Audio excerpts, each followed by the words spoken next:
All right, Shabbos, good morning. Let us begin by thanking all of our sponsors for this morning share. To thank our TALMUD TORAH sponsors for the month of Kislev, for sponsoring all of our Shiurim and Drushos, Josh and Becca Friedman, and creation of the yahrzeit of Josh's father, Yisroel Yehuda ben HaRav Chaim Rephael, and for an aliyah for the Neshamas of all of those who were murdered al Kiddush Hashem on Shmini Atzeres, a safe return of all of our chayalim and hostages, and a complete refuah to all of those injured in the various attacks. Sammy and Malka Esterson, in memory of their parents, Hinda bas Henech Ephraim, Yitzchak Leib ben Aaron HaKohen, and Sarah Rachel bas Baruch Avram. The Pepper family, in memory of their brother and uncle, Yosef Pepper, Yosef David ben Yaakov, Zichron Livracha, and our week of learning sponsors, Dr. Ed and Faith Wolf, in honor of the marriage of their son Gideon, Tamali Himoret Shemeretz Hashem Nechasan and Kadosh Bizocha, to build a Bayis Ne'eman B'Yisrael. We also dedicate, of course, the entire Maseches of Bava Kamma Le'ilui Nishmas Master Sergeant Eliyahu Harush, who was murdered in Sderot in the firefight by the police station. We hope that in the merit of our TALMUD TORAH, his Neshama will have an aliyah, a Nechama for his mishpacha, and in the merit of our TALMUD TORAH, all of the Neshama should have an aliyah, and all of those who need a refuah should have one together with Kol Chole Yisrael. But let's say with that, let us begin. So a lot to do today, Baruch Hashem, an incredible daf ahead of us. Today's daf is Chof 20, and we are picking up Emeretz Hashem at the Mishnah on Yud Tes Amud Beis 19b. And the Mishnah says as follows: Keitzad Hashen Moedas. So now, interestingly enough, in the first Mishnah of the Masechta, so we kind of went through all of the different categories. And now in the second parak, we're going through kind of each of the, not subcategories, because they're still primary, these are all avos as well, but we're going through all of the various called subcategories. So Keitzad Hashen Moedas. How does shame become what? Or really, it says shame is always what? What is the nature of shame damage? Now remember again, definition of shame is damage the animal does in the course of the pursuit of pleasure. There could be much damage that is done in the pursuit of pleasure. Right, but we're talking about here, over here, the animal is trying to get hana, and ultimately again does damage. So for example, lechol es ha'ra'ila. So ultimately again, if an animal eats something, so again, an animal is walking around and consumes something. My animal walks into Reuven's field and consumes his produce. That is shame. So for example, on a simple level, right, my animal goes into Reuven's field and eats Reuven's fruit, eats Reuven's vegetables. That's ultimately, again, a case of shame. So what happens if my animal goes into Reuven's field and eats clothing or utensils? So again, what is that? That's abnormal. Once it's abnormal, then what is it called? That's going to be called Karen. So therefore, again, the Mishnah says, Mishalim Chatzi Nezek. In that case, ultimately, again, we pay half damages. So the Marsamedar, when is this so? B'Rishos HaNizak. Now, also remember, again, in general, shame is only applicable in the domain of the damaged party. Right? There's no shame in Rosh Hashanah. Allah B'Rishos Hashanah Pater, but Allah Chamay, if you have shame in Rosh Hashanah, it is going to be Pater. Okay, so also it's a very important halacha as well. However, this is actually interesting.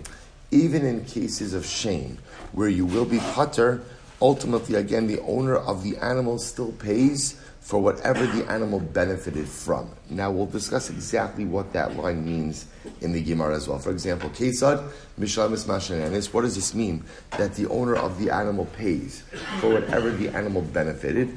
So, for example, if the animal eats from the road, right? Mishalamis Mashanenis, ultimately it pays. Now, what that means, we're going to see Harachava means Rosh Hashanah. If the animal goes ahead and consumes within Rosh Hashanah, so ultimately you pay for what was consumed. Mitzide Harachava, but ultimately, again, if you eat from the sides of the road, Mishalamis Mashe Zika, ultimately, again, you pay for what you damaged. Mipesach Hachanus, if the animal eats from the entranceway of the store, Mishalamis Mashanenis, ultimately you pay for what you benefited from.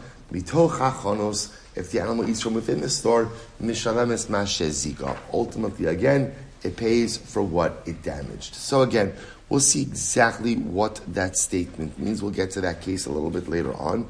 But L'maisra we come out with a definition of shein, what exactly shein is, and where exactly shein applies. Incredible. Says the Gemara. Let's analyze this a little bit more. So shein in general, the damage of shein is when an animal consumes something that it's normal for it to consume. So so if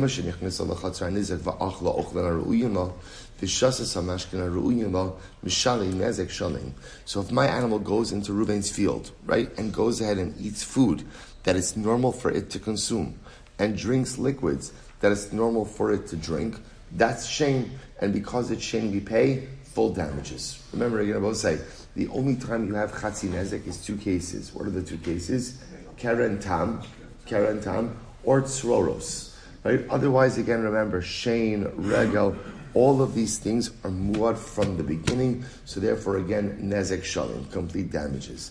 V'chein, chaya shenichnes al chatzor. Similarly, I will say, if a chaya, remember, a chaya is a non-domesticated animal that goes into someone else's field. So, chatzor nizak, v'tarfa behema v'achla basar. And let's say my non-domesticated animal went ahead and, so my chaya goes into Reuven's field and kills and eats one of Reuven's animals. So what's the halacha? Mishalim nezek shalim. Again, I will say that's shein. That's shein. You pay full damages. Upara she'achla sa'orin. But if you have a cow that ate barley, the chamer she'achla krishin, or you have a chamer, a donkey that ate straw, the kelev she'likik es hashemen, or a dog that licked up oil, the chazer she'achla chaticha shal basar, or a chazer that ate a piece of meat, mishalim nezek shalim. All these cases, you still pay nezek shalim. I will say, in that last category of cases, those are all forms of what we'll call abnormal consumption. A dog doesn't normally eat oil. Apparently, a chazer doesn't normally eat meat. Cows don't normally eat barley, and donkeys don't normally eat straw. In other words, we're going to see they eat it under duress, but they wouldn't commonly eat it. So Amar Papa says, but yet it's still called shein. So Papa says, based on this, Amar Papa, Hashta da amrit komidi de lav arche va'achlale ayedeh adchak shmei achila. So now we see, by the way, that even something that the animal wouldn't normally eat, but would consume if there's nothing else to eat, that's called achila. That's called consumption, and therefore that's called shein. Therefore, again, haishunra da achla tamri, if a cat eats dates, the chamra da achol binsa, or a donkey eats a fish, mishalim nezek shalim. Ultimately, again, you pay full damages. So I will say, so this is actually interesting. So really what you have over here is you have like a spectrum. If the animal eats something that is normally accustomed to eat, that's called shein. If the animal eats something abnormal, for example, an animal eats a kli, or an animal eats an article of clothing, totally abnormal, what is that? That's keren. We saw that in the Mishnah. Then there's this in-between case of an animal that eats a food item, but it doesn't normally eat this item. In other words, it'll eat it, like we'll call it under duress, right? But it's a food item. That's still called shein. That's still called shein. Incredible. So a couple of interesting cases. Hu chamra, da'achol nama, or palse la sala. There was a donkey. Suppose the case over here is Reuven's donkey ate a loaf of bread belonging to Shimon. Now the loaf of bread itself was inside of a basket. So what did the donkey do? The donkey ate the bread and chewed the basket. Rashi says over la'asa lishnachina palse sad kol shafai. So the donkey ate the basket, chewed on the basket. So we'll say chayve Rabbi Yehuda l'shayim nezek sheleima namo v'asal chatzi nezek. So ultimately, again, Rabbi Yehuda said that Reuven, right, the damager, was chayv to pay complete damages for the loaf. Why? What's the loaf? Consumption of the loaf is regel, and half damages for the basket. Because what will the basket be? That'll be keren. The basket will be keren. Right? Sorry, not regel, shein. Excuse me. I'm sorry. Consumption of the bread will be shein. Oh, Sammy, you were good. You got it. Right? Thank you. Right? Ultimately, again, shein, and the chewing of the basket will be regel. The consumption of the loaf will be shein, and the chewing on the basket will be keren. And therefore, full damages for the loaf, half damages for the basket. So the Gemara says as follows: V'amai Kevan the arche lemechol nama, arche nama lepolse salva. I don't understand. Let's say often animals are sloppy. So because animals are sloppy, if an animal is eating a loaf of bread that's in the basket, it would be common for as the animal's eating the loaf to end up what? Chewing on the basket.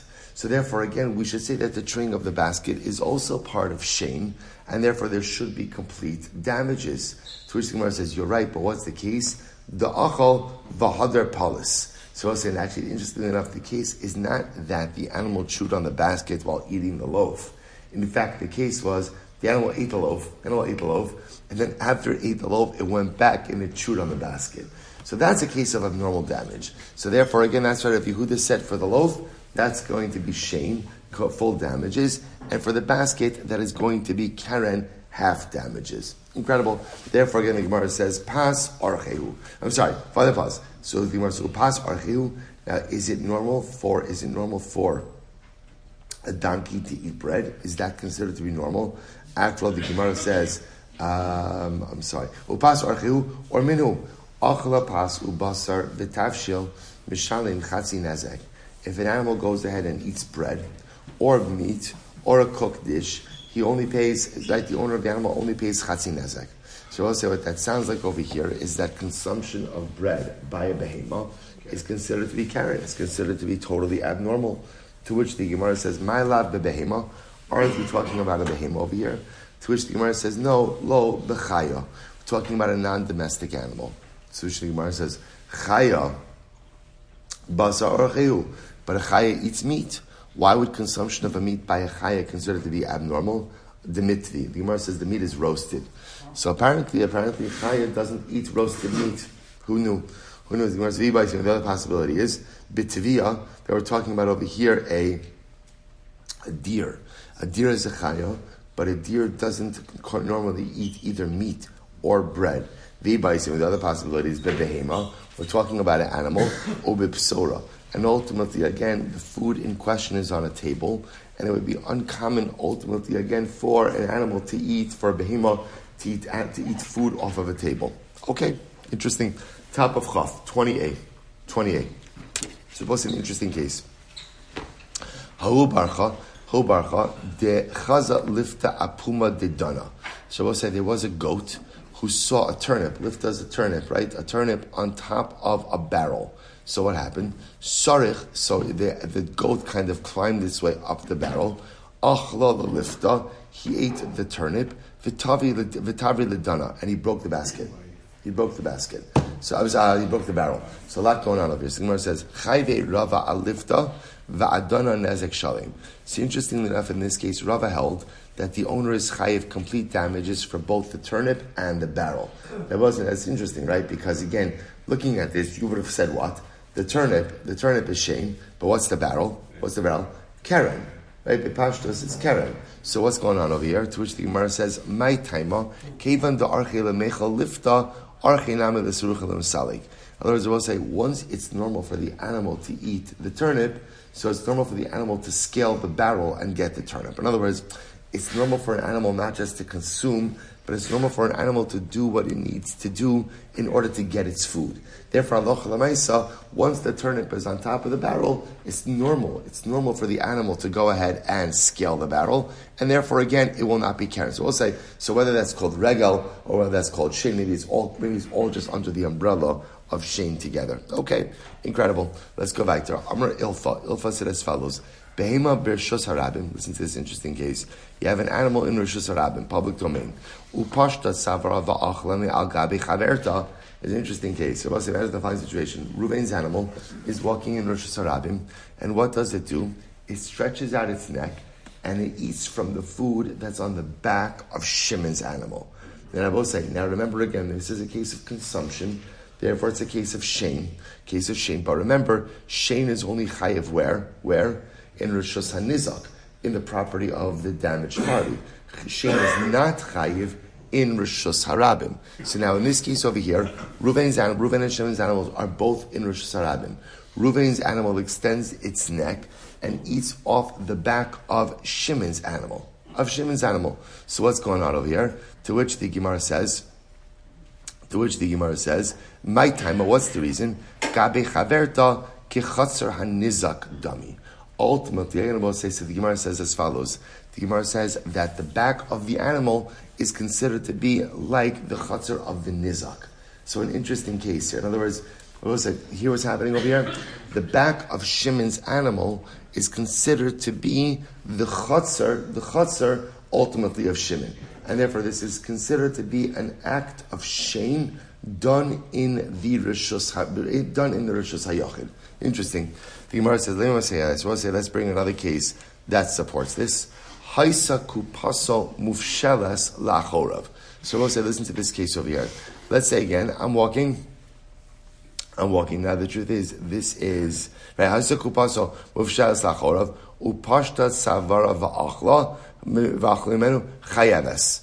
Ultimately, again, I will say saloch myself. Let's say again, the kupaso mufshelas lachorav, which literally means it could be either a person or an animal carrying ultimately again a kupa, a sack. Right, the sack or a bundle of food, it's hanging behind. Upashta tzavar, and the animal extends its neck and eats from the sack. Eats from the sack. What's the halacha? Chayaves. Ultimately, again, the offending animal, the damager, is going to be chayiv. Kida Amarava, we'll say, Rav explains what's the case over here. Bikofetzes. Now Rashi says, we'll say, it's actually the top Rashi of the Amud. Top Rashi of the Amud. What does it mean, kofetzes? What does it mean, kofetzes? Rashi says over here, shekafza va'achla al tzavara she'in darka b'kach. So we'll say the case over here is the animal jumped up and ate, which is not a normal case, right? Al tzavara, actually changes al tzavara to al tzavaro. She'in darka b'kach v'told the kerenu v'chayeves chatzi nezek. So we'll say, so Rav explains over here, when the animal jumps up, I guess like on its hind legs, and goes ahead and eats, that's considered to be a non-normative case. And halacha l'maisa, that'll be karen. Hachanami b'kofetzes. Ultimately, again, this is also talking about a case of kofetzes. Now, we'll say, the case of kofetzes, it would seem to be, again, could either be a case just where the animal jumps up on its hind legs, or it could also be a case where the animal jumps up, rests its hind legs on the other animal, and consumes like that. But either way, that's a non-normative case, and therefore that's karen. Interesting. Vehecha itmar de Rava. And I will say, where was Rava's original kofetzes case mentioned? Listen to this. Aha. Tanaboshia. Behema b'rishos harabim. If a behema is in rishos harabim, halcha va'achla petura. So I will say, if the animal is in rishos harabim and it's walking and eating, it's pater. Because we'll say, remember again, eating in rishos harabim is what? Is shame. And shame is pater in Rosh Hashanah. So if the animal is walking, and Allah Lamaisa consumes, the animal is pater. Right? We're going to say the animal, the owner is pater. Amda va'achla chayaves. If the animal stands still and eats, then ultimately the owner will be chayiv. I will say, now maishna halcha da'archehu. I will say, now what's the distinction? So it's actually a very interesting statement, according to Rava. Raboshia. Raboshia says if the animal is walking in Rosh Hashanah and consumes, ultimately the owner is pater. If the animal stands still and consumes, ultimately will be chayiv. So I asks the Gemara, Maishna halcha, why? Why? When the animal walks and it consumes, why is it pater? Ta'archihu. Because the Rabbi say that is the normal case. That's common. That's common. Ta'archihu. And therefore say because it's common, therefore again that shame in Rosh Hashanah, and therefore one is pater. The Gemara says, Amdaname archiv. But I don't understand. For an animal to stand still and eat, that's also normal. So why should there be a chiyuv in that case? Amarava bikofetzes. So I was saying this is actually very interesting, to which the Gemara says, you're right, we're talking about a case where what? Where the animal jumped up. Animal jumped up on its hind legs and went ahead and ate. I will say that's abnormal. That's abnormal. So because, remember again, any case of abnormal behavior is going to fall under the umbrella of Keren. And remember, Keren is chayiv in Rishus Harabim. So that'll be the case. Interesting. By Rabbi Zera. So what's Rabbi Zera asking another kasha? Miskalgel mahu. So I will say, what about the case, ultimately, again, of rolling damage? Rolling damage. So the Gemara says, Miskalgel mahu. Right? What happens if halacha l'maisa? So we're going to see exactly what this circumstance is in just a moment. Mau. Mechidami. So what's the case? Gemara says, Kigon de kaima amer b'rishos hayachid, the kamiskalgel va'asi mirishos hayachid l'rishos harabim mai. So let's listen to the following scenario. What happens if there is we'll call it a bundle of wheat. Bundle of wheat. An Amir is a bundle. The bundle is situated in Rishus HaYachid. Now what's happening over here? The animal is going, right? So just to frame the case, Reuven's animal goes into Shimon's chatzar. And now what happens? It begins to roll the bundle from Rishus HaYachid to Rishus HaRabim, and consumption then occurs in Rishus HaRabim. So what's the halacha in that case? So the Gemara says, what's the halacha in that case? Look at Rashi for just a moment. It's Rashi's second line from the top. Kigon de Kamma Amir Birshus HaYachid. So Rashi says over here, Ubehema Birshus HaRabim, Umiskalgeles Va'asi Mirshus HaYachid Lirshus HaRabim. So Rabbi says, so this is actually an interesting case over here, right? So ultimately, again, so the animal brings the bundle from private domain to public domain. And now consumption occurs in public domain. So what's the shayla? So the Gemara says, what do we do in this case? Now look at Rashi just a moment. Rashi says, basra achila azlinon uptura, o basra deshakla leazlinon v'chayeves. V'hu adin nami ibehemas b'rishus hanizak, var b'rishus harabim, v'gilgalto b'rishus harabim l'shechar. So you hear the interesting case over here? The case over here is the Maisa began in Rishus HaYachid, but ultimately, again, the consumption occurs in Rishus HaRabim. So essentially, how do we look at this? Do we say that since the animal got the bundle from Rishus HaYachid, this is called shame in Rishus HaYachid, and therefore, again, the owner of the animal is chayiv? Or do we say that since consumption took place in Rishus HaRabim, therefore this is shame Rishus HaRabim, and therefore what? And therefore, ultimately, again, it's pater. That's the shayla. So the Gemara says, so Tashma, the Tani Rabbi Chizkiah was essentially, this is reminiscent of what we saw in yesterday's daf as well. Do we look at the beginning, right, the point of origin, or do we look at the end? Now the truth is, it's not exactly the same, because remember, the consumption itself, which is the actual act of shame, occurs in Rishus HaRabim. But the origin, right, in other words, but the bundle being consumed ultimately was taken by the animal from Rishus HaYachid. So that's the shayla. So the Gemara says, Tashma, Tani Rabbi Chizkiah, Masui, right? If you have a bundle. So miktsasol bifnei miktsasol b'chutz. Part of it is in Rishus HaYachid, and part of it is in Rishus HaRabim. Achla bifnei mechayeves. If the animal eats it in Rishus HaYachid, the animal's chayiv. Achla b'chutz. If it eats it outside, ultimately again it's pater. So the Gemara says, "My lav miskalgel v'asya." We're not talking about a case where again the bundle's being moved. To which the Gemara says, "Lo, it's not being moved. Actually, it's stationary." So the Gemara says, "Ema achla amashe b'fnim chayaves amashe b'chutz p'tura." The Gemara says, "No. So really, what you should be saying is like this: if you have a bundle, we'll say essentially this case the Gemara should bring up over here is the bundle straddles Rishus HaRabim, straddles it. So now the halacha is, if the animal consumes the part of the bundle situated in Rishus HaYachid, you're chayiv. Situated in Rishus HaRabim, ultimately again you're pater. So the Gemara says, why not just say that? Ibai Sema, Ki Kamma Rabbi Chizkiah, Bepsila da Aspasta. We'll say it's possible, ultimately again, that what Rabbi Chizkiah was talking about, ultimately again was with aspasta. Now I will say aspasta is like a long stringy plant. So look at Rashi, Ibai Sema, the olam kidiktani achlasa bifnim chayaves al kulo, achlasa b'chutz betura al kulo, v'lo tisha te gilgal nosa. In reality, I will say, if you eat it in Rishus HaYachid, you're chayiv. If you eat it in Rishus HaRabim, you're pater. But ultimately, again, so the Gemara says, and you can't really learn anything about gilgal, about rolling it. Why? So the Gemara says, because this particular case was talking about aspasta, which is long. And once you go ahead and you move one end of it, the other end automatically moves as well. Okay, so I will say there's not exactly resolution about this. I will say, now this happens to be a very interesting case. A very interesting case about what you do regarding Gilgal. So I will say, interestingly enough, the way the halacha is going to paskin is liability is determined by consumption.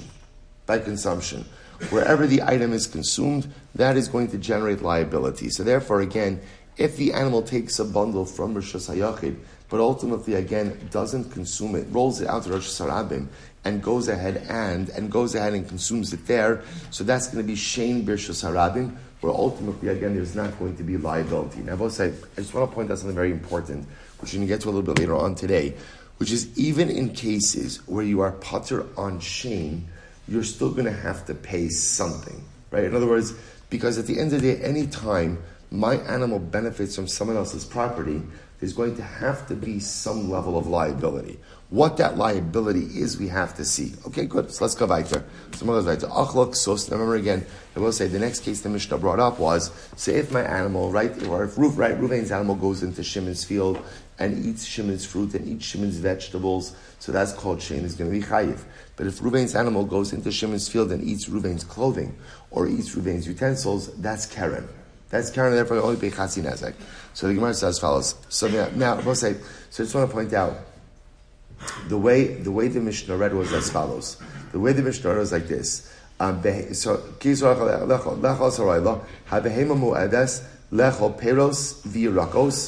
animal is muad to eat fruit and vegetables. And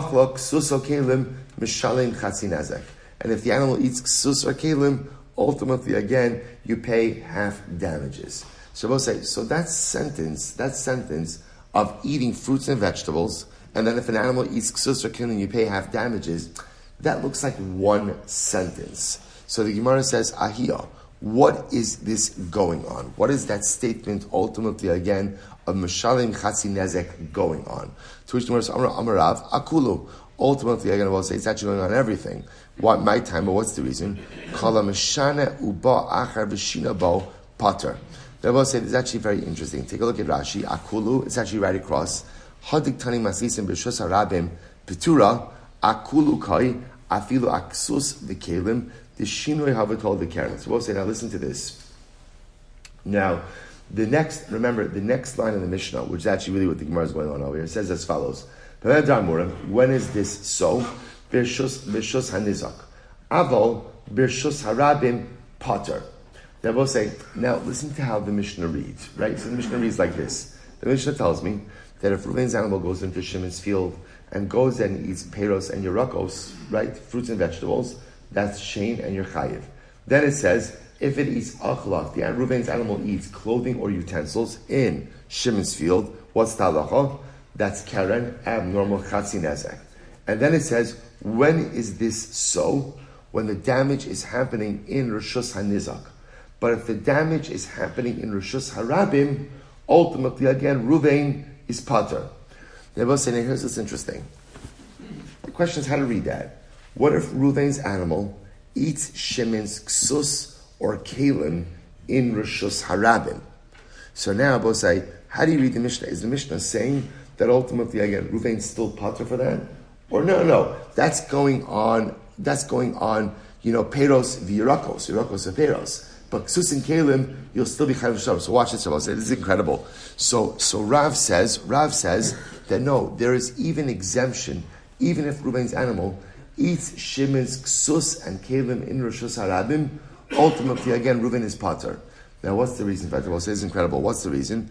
The Gemara says, I'm sorry, this is Rav. He says, "Kol mishana uba achar v'shinabo," because we'll say any time you do something abnormal, and as a result, someone does something abnormal to you, the second person is pater. Well, so what does that mean? The act of leaving clothing and utensils in Rishus HaRabim is abnormal. People don't do that, right? You're not supposed to do that. So now Reuven did something abnormal by leaving clothing and utensils in Rishus HaRabim. If now Shimon's animal comes along, actually, I keep on mixing up the names. If Shimon leaves behind Ksus and Kalim in Rishus HaRabim, and now as a result, Reuven's animal comes along and what? Eats those items. So now the fact that Shimon did something abnormal, and now Reuven does something abnormal, Reuven is pater. Anytime, in other words, essentially what Rav is saying is like this. Anytime you change the normal rules of engagement, you're chayiv. Or in other words, no one has any liability for what happens to you afterwards. So therefore, Shimon, you put your utensils and you put your clothing in Rishus HaRabim, and now Reuven's animal comes along and eats it. Reuven's not chayiv. You should not have put your stuff there in the beginning, and therefore there's no liability. So that's how Rav reads the Mishnah. Shmuel says, no. Lo shanu ela peros v'yirakos. No.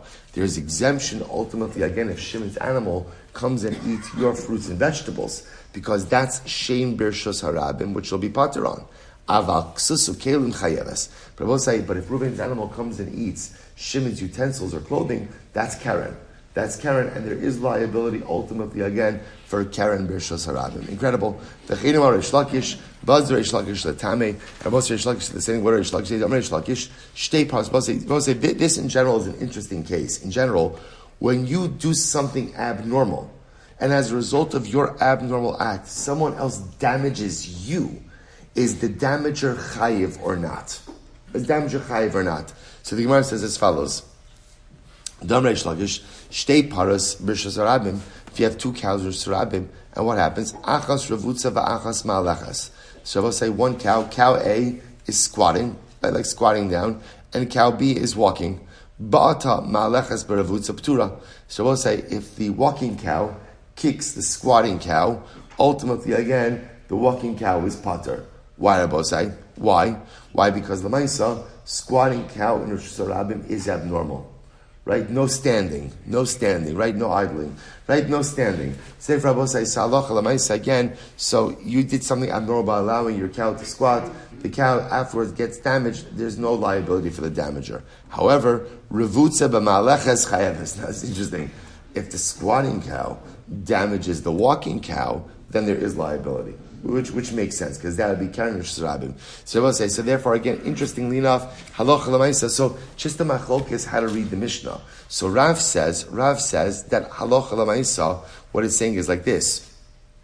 If halacha l'maisa, Shimon leaves clothing and utensils in Rosh Hashanah, and afterwards Ruvain's ox comes along and eats it, there's no liability for Ruvain, because ultimately, again, if you do something abnormal and then someone else damages you as a result of your abnormal activity, there is no liability. Reish Lakish says,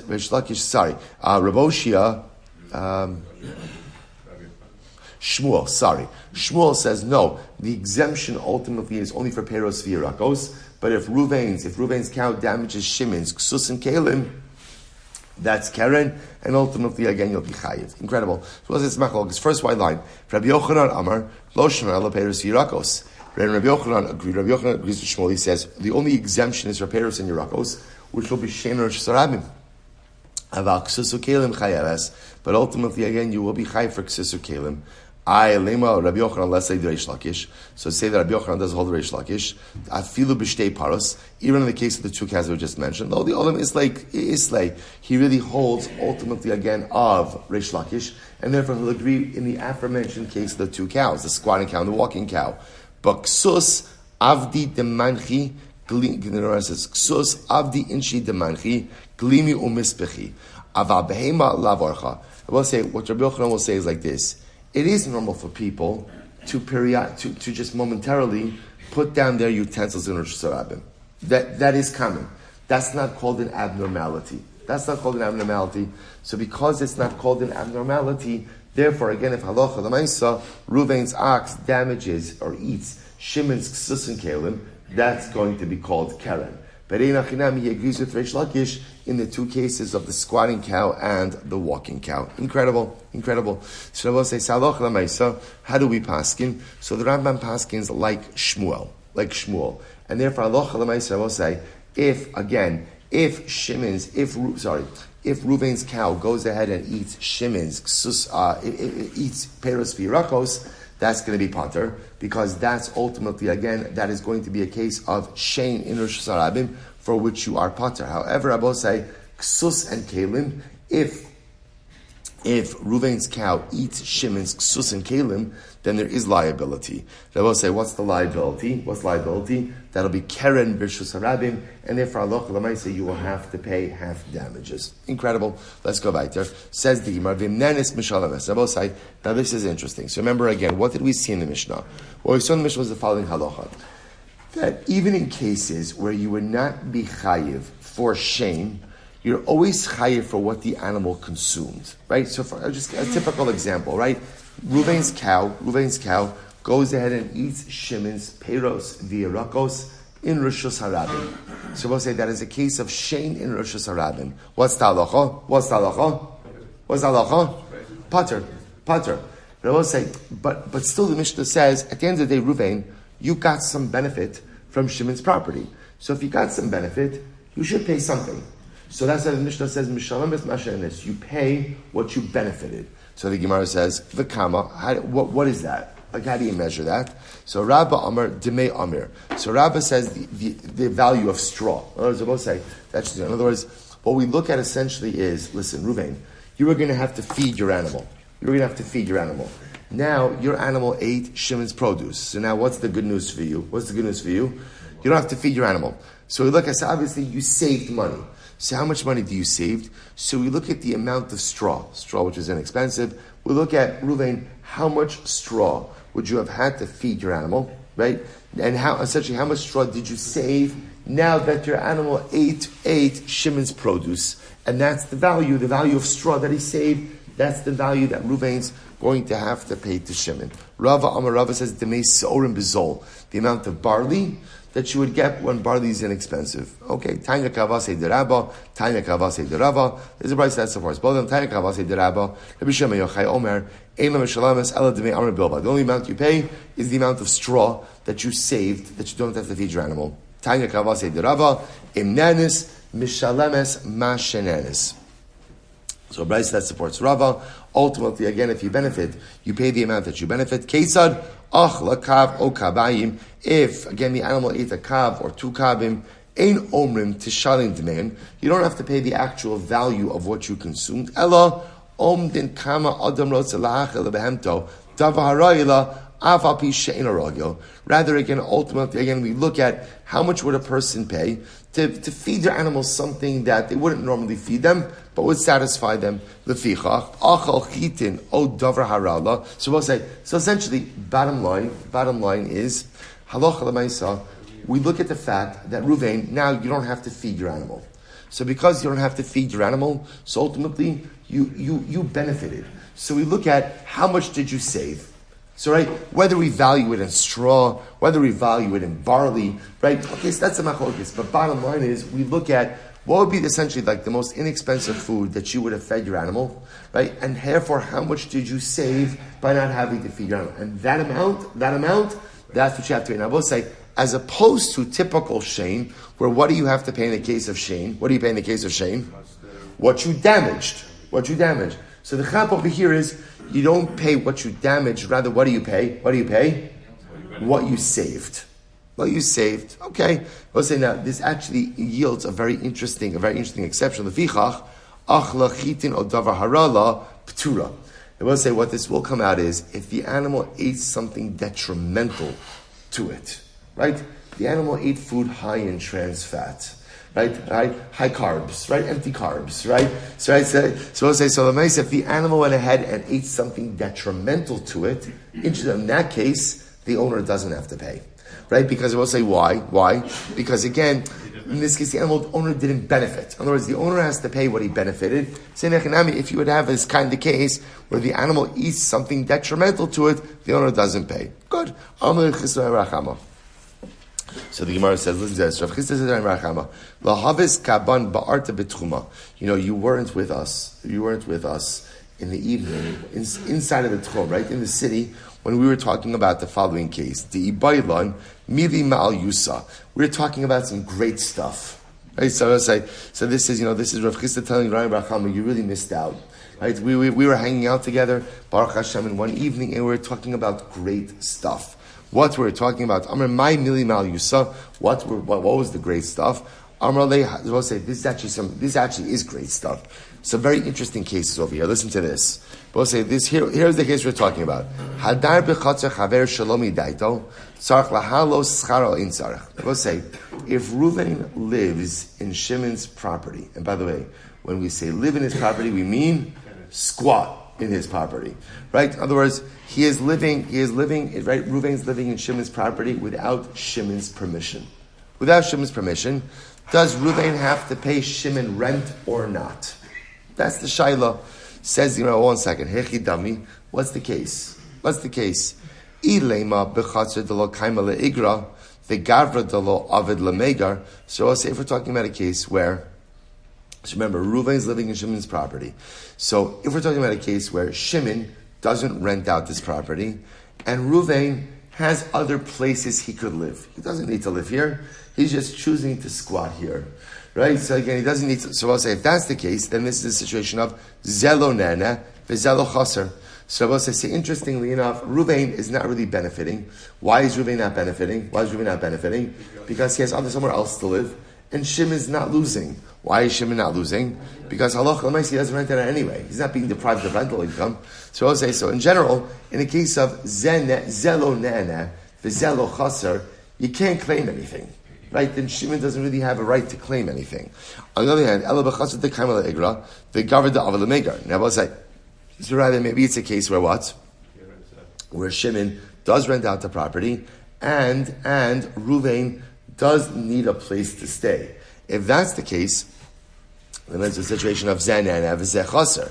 So I will say then it's a case of Reuven is benefiting and Shimon is losing because Shimon can rent out the property. In which case, of course, there should be liability. So the Gemara says, no, lo tzricha. Listen to this. B'chaser de la kaimel agra v'gavra de avid lamegar.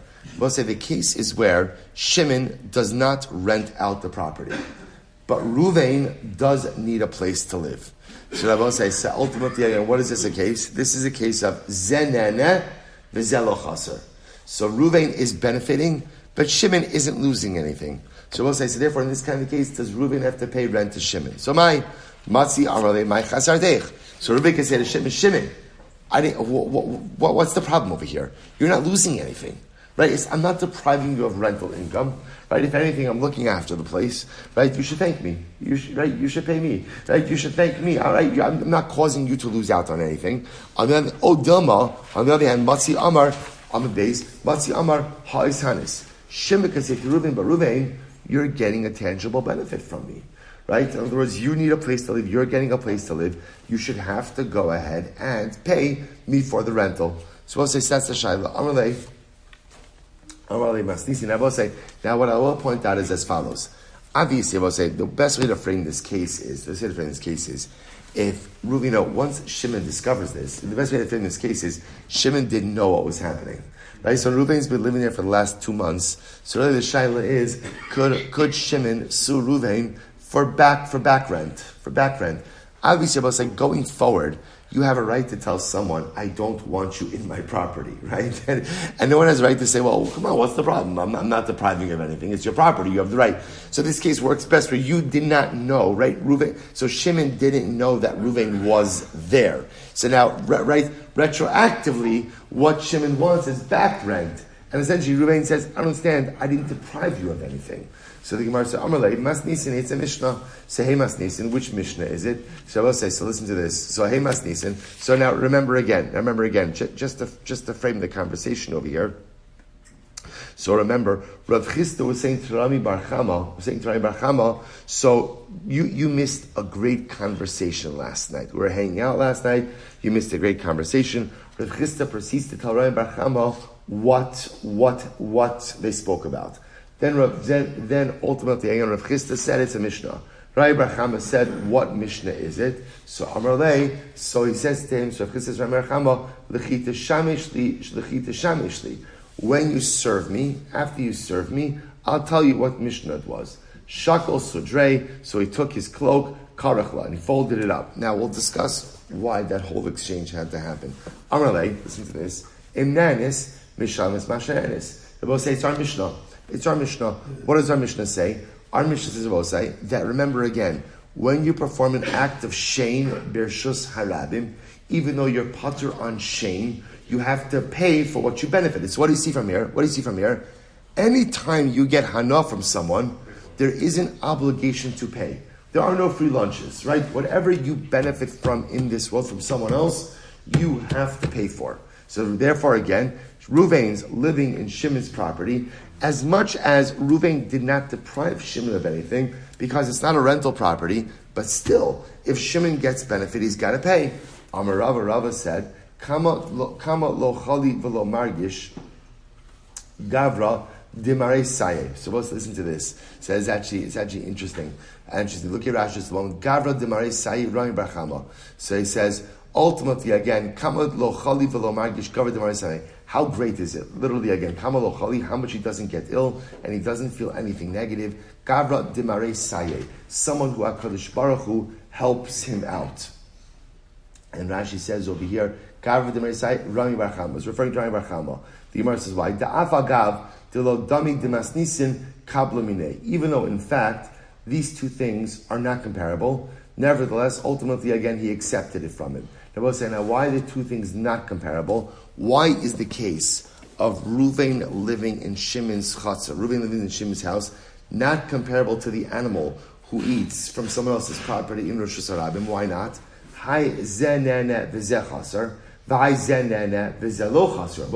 It's not comparable at all. When Reuven's animal eats Shimon, right, from Shimon's property, ultimately, again, Shimon has a loss.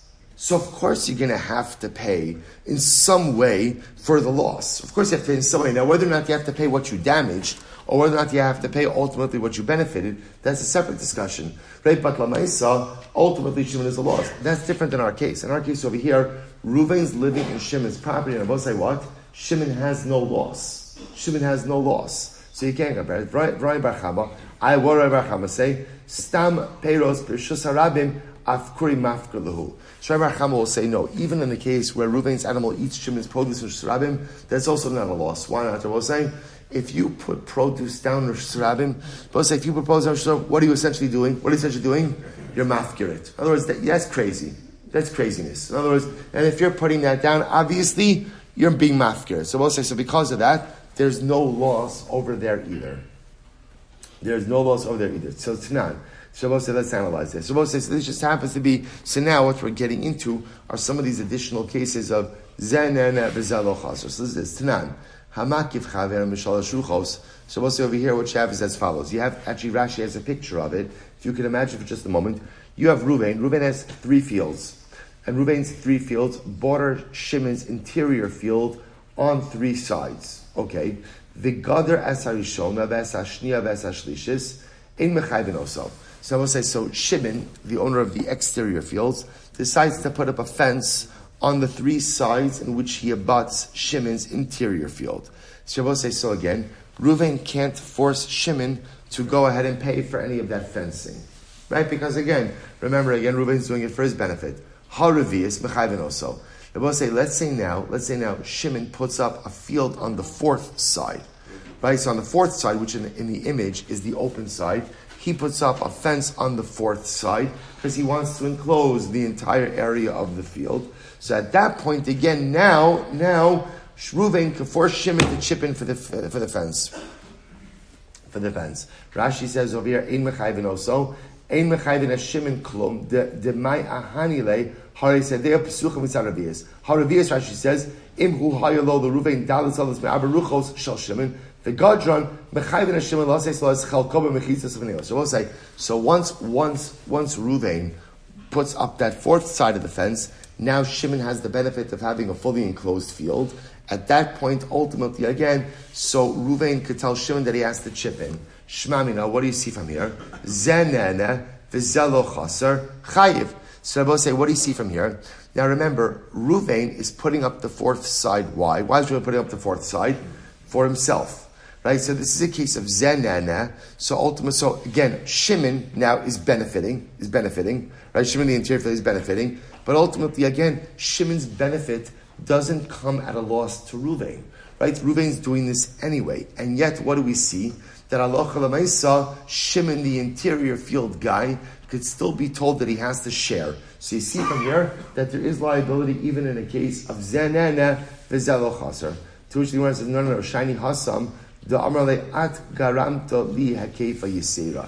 We will say it's different over there. Why? It's different because Halacha Lamaisa, Reuven could claim to Shimon, ultimately, again, the presence of your field requires me extra security and protection. Look at Rashi. Hakeifi Yisira, the laf sadeh shel Shimon bein sadosav havisagli b'mechitzos chitzonos v'havu kol sadosav gidurim. So we'll say, so remember again, had Shimon's field not been in the middle of Reuven's field, Reuven could have just made an exterior fence. Now he has to make all of this interior fencing as well. So therefore, again, it is a case of zenene v'zechaser. Ultimately, again, the presence of Shimon is ultimately causing Reuven to have to take additional actions. Tashma, Am Rabbi Yossi, Im Amad Nikaf v'Gadar Saravias, Megalgil and Allah v'Sakol. So I'll say, what do you see from here? So Rabbi Yossi says, if the interior field, the guy in the interior, i.e. Shimon, gets up and Shimon puts up the fourth side, we cause him to share in the cost of all of the other walls as well. Taima the Gadar Nikaf. Now the reason is because Shimon did that. Ham Makif, but if Reuben, the exterior field guy, did it, Pater, ultimately Shimon wouldn't have to chip in at all. What do you see from here? Shmamina, Zenene, V'zelo Chaser Pater. You see from here that ultimately, again, when one party benefits, but the other party is not put at a disadvantage at all, ultimately a Pater. Shiny Hasam, Da'amrlei, say, L'didi, Sagili Benetira Barzuza. It's different to Rabbi say. Why? Because Reuven, the exterior field guy, could say, you know what, as far as I'm concerned, I'm good with just like a row of bushes. That's all I need. You because of you put up a more significant wall. Therefore, Allah Chalamais, you have to share in the expense. Okay, so I'll say, so just to be clear, what are we doing over here? We're focusing on one case, which is zenene v'zelo chaser. When you have two people, and one of them gets benefit, right? But the benefit doesn't come at the expense of the other party. Is the benefiting party still obligated to compensate the party that's not losing? So remember again, the paradigmatic case of this is Reuven lives in Shimon's house, but Shimon's obviously not living there, right? Nor is Shimon renting it out. So now Reuven is benefiting because he has a place to live. Shimon, however, is not suffering, right? There's no loss to Shimon. So is Reuven obligated to pay Shimon rent or not? So that's the case we're focusing on. Zenene v'zelochas. So let's go back to it just for another minute. So Tashma, habayis v'aliyah shel shnayim. Well, it's an interesting case over here. Let's say you have, right, bayis and aliyah shel shnayim. Reuven and Shimon are neighbors. Reuven lives on the lower story, Shimon lives on the upper story. And what happens? Shenaflu. Ultimately, the building fell down. Amar bala aliya lebala bayis. So we'll say ultimately again, Shimon, who lives on the upper story, says to her, it's the best part. Shimon, who lives on the upper story, says to Reuven, who lives on the lower story, listen, I need you to rebuild. I can't rebuild my house until you rebuild your house. V'hu ein harotzeh. But I will say what happens. But Reuven is not interested. So what's the halacha? So the upper story guy, Shimon, could go ahead and rebuild the entire thing and ultimately occupy the entire building until Reuven, the lower story guy, goes ahead and pays him for the building expenses. You know, we'll say, we'll stop over here for today. We'll pick up in Miras Hashem with this tomorrow. Again, we're good. We are good. Right on schedule, Miras Hashem. Incredible case. I will say, Shkoyah.